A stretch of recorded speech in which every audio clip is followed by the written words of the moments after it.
All right, so today we're taking a deep dive into something that seems really small at first glance, Okay. but I think it'll be really revealing. Sounds good. So we are looking at Donald Trump's presidential inauguration, Okay.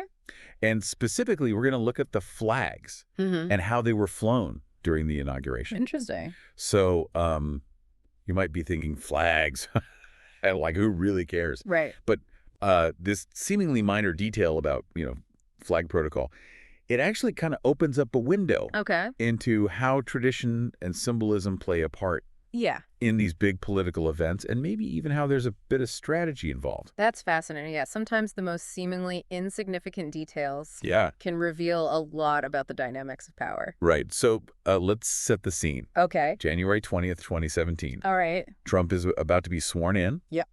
But according to the then House Speaker Paul Ryan, Okay.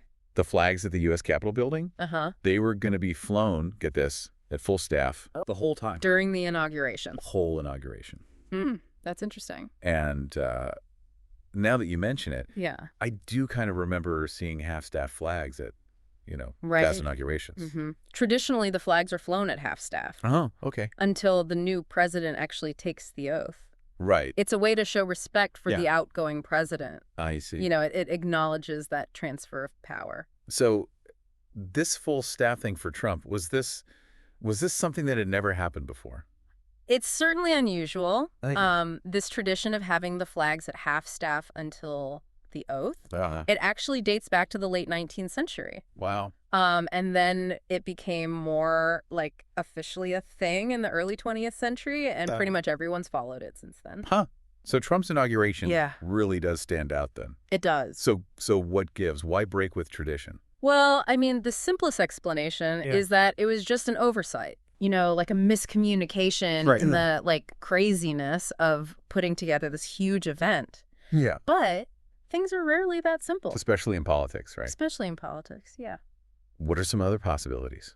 Well, one possibility is that the incoming Trump administration, Okay. they wanted to Yes. signal a hard break from what came before, Interesting. like a real departure Yeah. from previous administrations. Yeah. Keeping those flags at full staff Yeah. could have been a way to Yeah. emphasize that fresh start, Oh. a rejection of the status quo. Is there anything that suggests they were actually trying to send a message? It's hard to say for sure, unless we could get direct statements Sure. from the people involved. Of course. But I mean, it went against a well-established tradition, Right. so, it does make you wonder It does make you wonder. if it was more than just a simple mistake. Yeah. Yeah. I mean, Yeah. it makes you think about. You have to ask, Yeah. how did people interpret this? Yeah. What did this break from tradition Yeah. mean to different people? Yeah. Yeah. Could you talk about that a little bit more? Sure. So for people who really value tradition and Yeah. protocol, Uh-huh.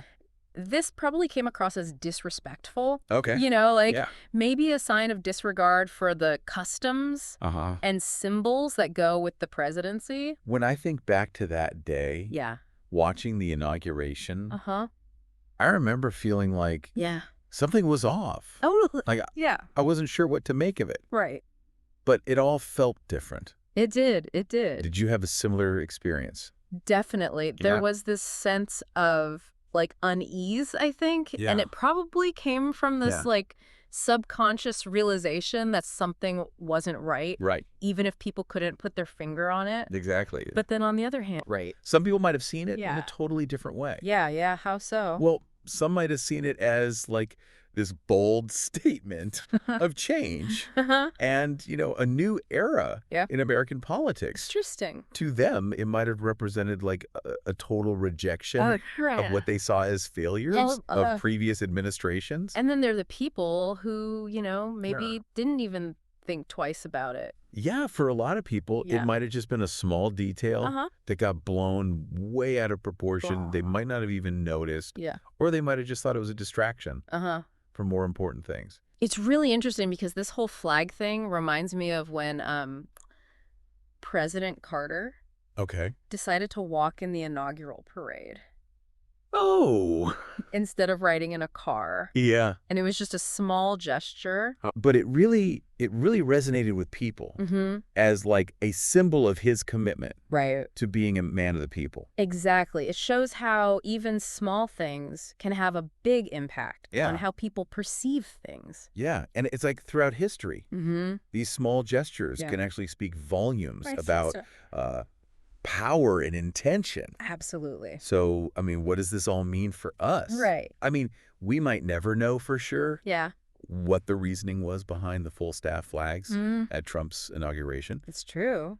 But this whole situation, Yeah. really, it reminds us how powerful symbols and traditions are Mm-hmm. in shaping how we make sense of events, Especially in politics. especially these events that Mm. are so politically charged. Yeah. And it encourages us It to be does. more aware Uh-huh. of these subtle signals and Yeah. choices that often can tell us a lot about Totally. the motivations and the perspectives Yeah. of the people in power. Absolutely. I mean, what other choices are we missing? Right. What other subtle things are happening? Yeah, what other symbolic acts are we just overlooking in our everyday lives? It's definitely something to think about. That's something to ponder. For sure. Thanks Yeah. for Yeah. thanks for joining me on this deep dive. Absolutely. It was a good one. Really appreciate it. Of course. And we'll see you next time. Sounds good.